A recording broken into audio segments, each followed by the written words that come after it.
But who wouldn't be after enduring an abduction? Thank you, Doctor. That's a relief. Now all I need to do is rest and return to my flock. How did you end up in William Bishop's den? I had received alarming news about his recent behavior. I went to his place and he refused to let me go. Why did he abduct you? William was an alcoholic. His addiction suddenly changed to blood. I don't know why. Just like a patient I met here. This Miss Hawcroft. You dared to enter this awful place alone. You're a hero, Mr. Hampton. Or a fool. I'm just a man trying to help his friends, Dr. Reed. William Bishop was a conflicted soul, searching for light. Do you know Tom Watts, the bartender from the Turtle? I met him before I found you in the canning factory. Tom? Yes, of course. Always the helping hand, good old Tom. Without men like him, corruption and despair would have wiped out the East End long ago.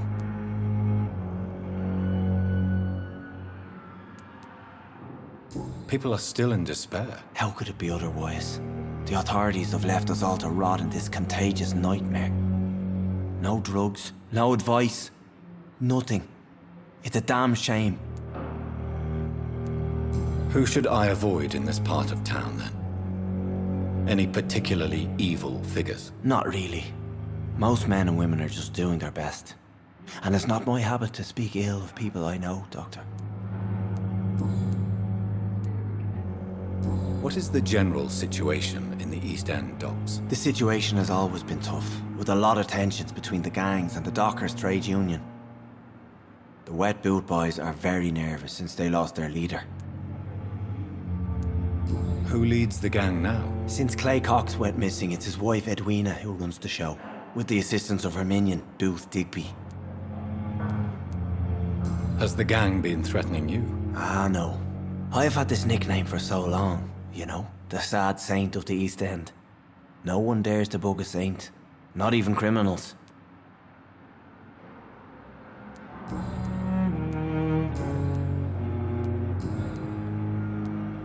What do you do for a living, Mr. Hampton? I can't help but notice the cross around your neck. I manage a night asylum for the poor and homeless of the docks, and I try to guide the lost and hesitant on the right path to our Lord.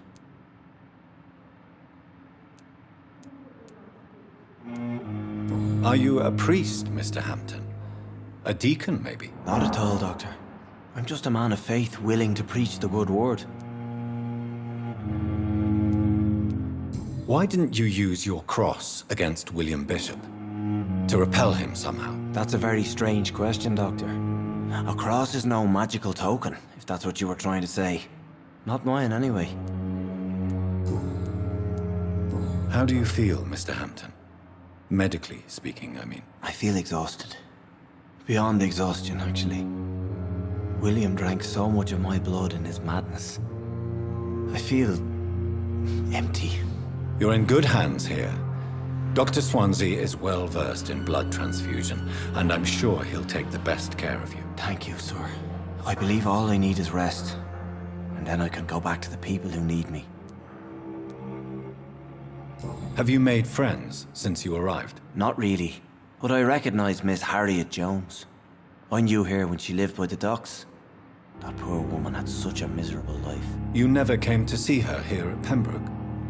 Receiving visits when sick can be an important part of the healing process, you know. We're not just bodies. You're preaching to the converted now, Doctor. To be truly honest, I thought she was dead. She left the docks many months ago. Goodbye, Mr. Hampton. We'll talk again later. It's locked.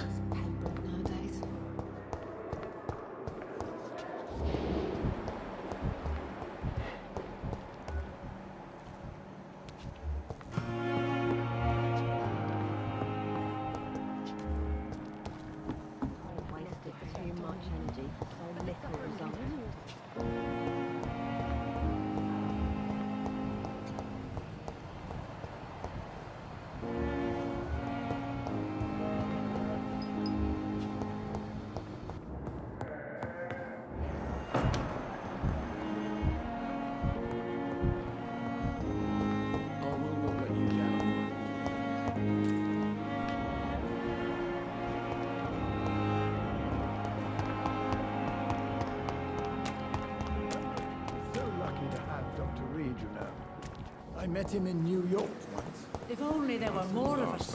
Less resignation and more determination. I know I can count on Good evening, sir. you. So it is true. The famous Dr. Reed has joined us. I can't think of any better news during these terrible times. Do we know each other? Actually, yes. We met once before, at the Rockefeller University in New York. Dr. Tippett, yes, I remember.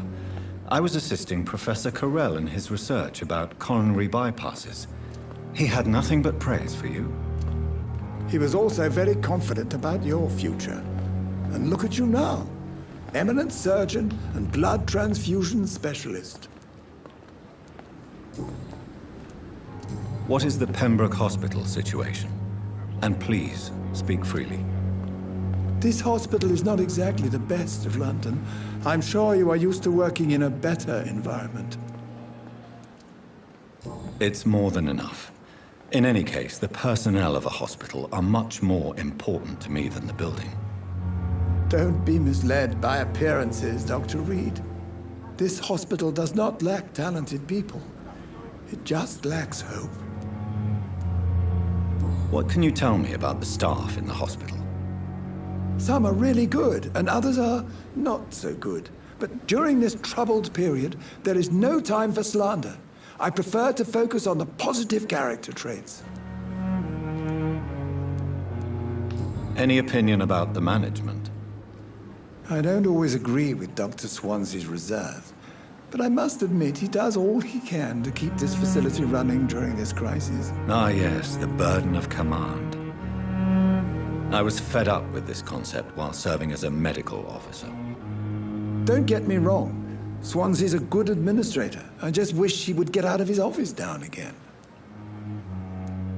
Tell me more about cherished people, then. Nurse Brannigan is a pearl. She is the most helpful and dedicated nurse I've ever worked with. A clever and cheerful woman. You really seem to admire her skills. I'll go even further. If she was a man, she would be a damn fine practitioner.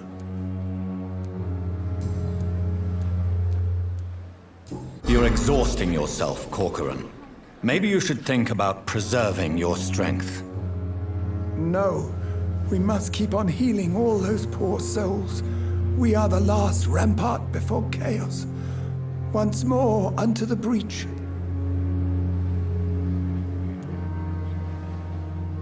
You've nothing to prove, Dr. Tippett, to anybody, and we all praise your experience. Please, have some rest. I am perfectly fine, and I am not too old for this job.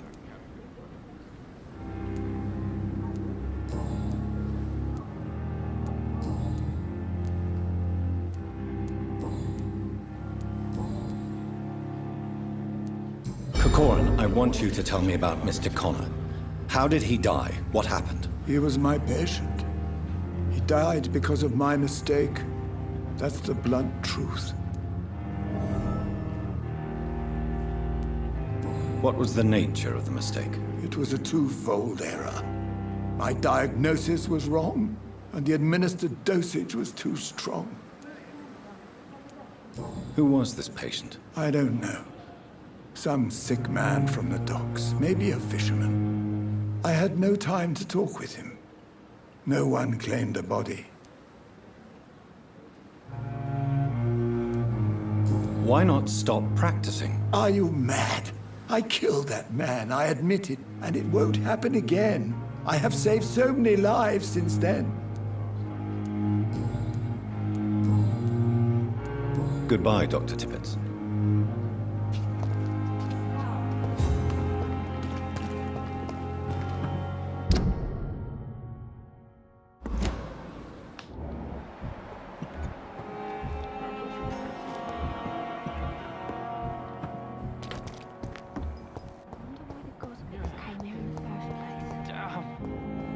The pain.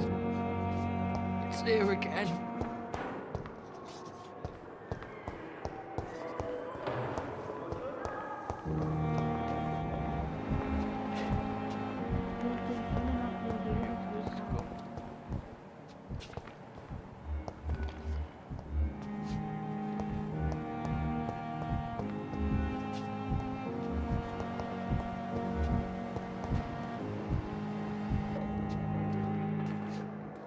Good evening, Nurse Hawkins. Good evening, Dr. Reed.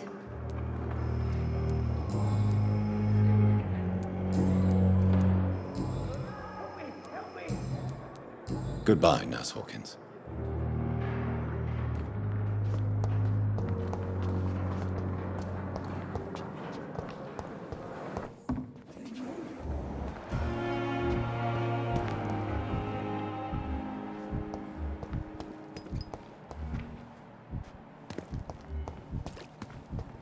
It's safer here than anywhere else in the East End.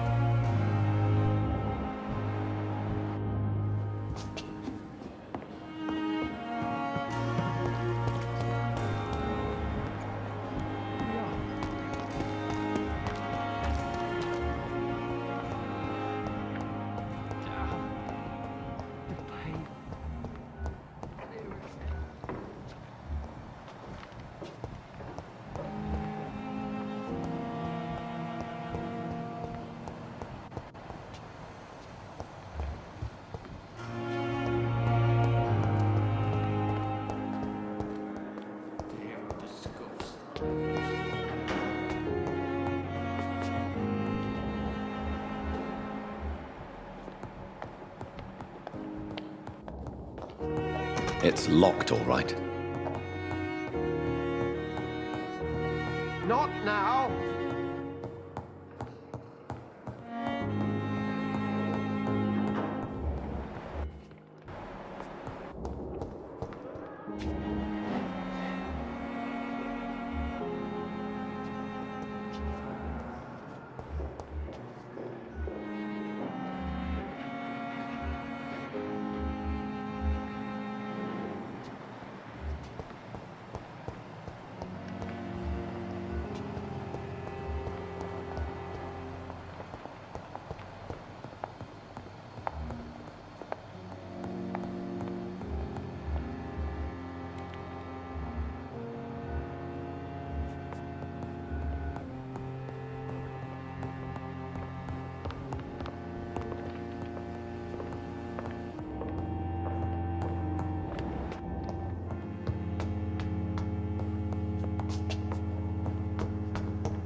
Good evening, sir. I'm Dr. Reed. I believe we're going to be colleagues. Reed? Yes, I've been informed about your arrival. I'm Waverly Ackroyd. Welcome aboard, I suppose. Does my arrival inconvenience you in some way, Dr. Ackroyd? Let us just say that I don't particularly share Dr. Swans's enthusiasm for hiring you. What we need here are reliable professionals, not overrated dabblers. It seems you have bad memories of your military service. I refuse to see this industrial slaughter as scientific progress. War only reveals the worst in men. We can at least agree on something, Dr. Ackroyd. I don't know what you've heard about me, but I have already proved my value as a practitioner. I don't question your skills, Dr. Reed, but your motive. Is it money, fame, or are you truly dedicated? And what exactly is that supposed to mean? I served in the war just like you. But unlike you, I did not use the wounded to play the modern sorcerer. Be careful what you insinuate, Dr. Ackroyd. I only want you to admit you used those men to improve your theories.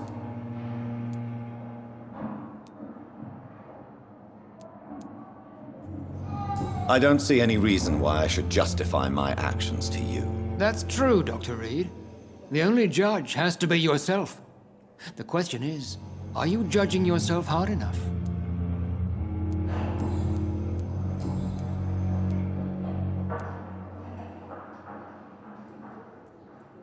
Tell me, Waverly, what do you think of Dr. Strickland's enthusiasm for his experimental research? Strickland is playing with his patients' lives for pride and glory. Now that, sir, is unethical. Are you thinking about something in particular? Harvey Fiddick needs delicate surgery.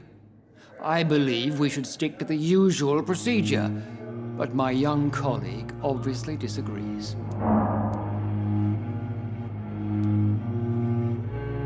And are you not afraid that your rivalry with Strickland may be blinding you? Rivalry? I guess you could call it that. But I will never be childish enough to let my personal feelings affect my judgment. Why do you wish to lead this surgery? I strongly believe that Mr. Fiddick should not be butchered to test an unproven procedure.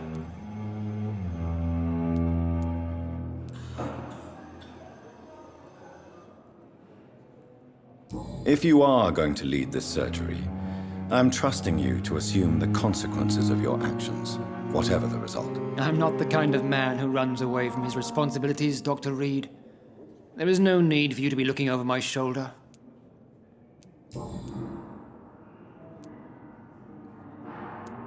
If you have a problem with me, Dr. Ackroyd, please feel free to tell me. Dr. Swansea has imposed your presence on this hospital without asking anyone's advice. The benefit of his position. But I don't agree with it. I know we've never met before, but I believe this hospital could use all the help it can get. You will agree with that, I'm sure. Oh, but I have heard about you, Dr. Reed. Of course, you can't say the same about me, since I have not wasted my time courting the press.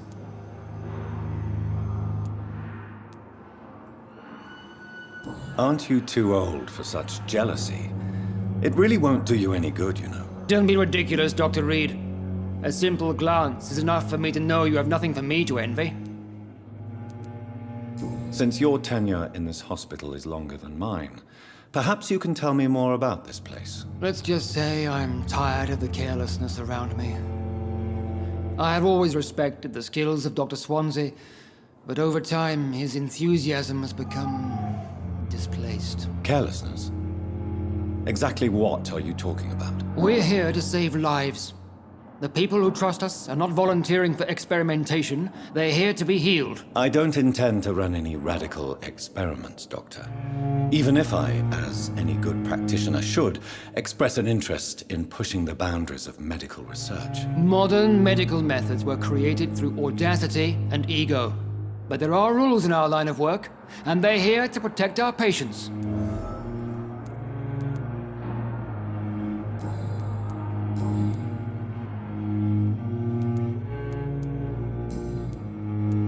Thank you for your time. We'll talk later.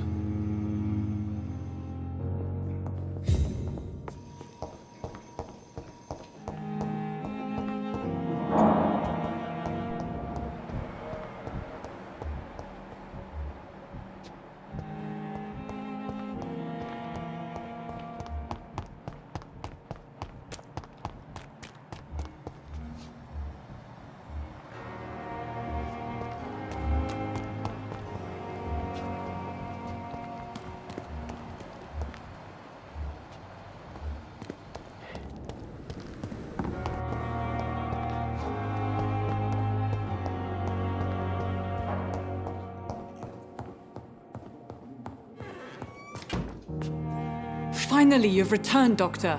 Did you find anything of value?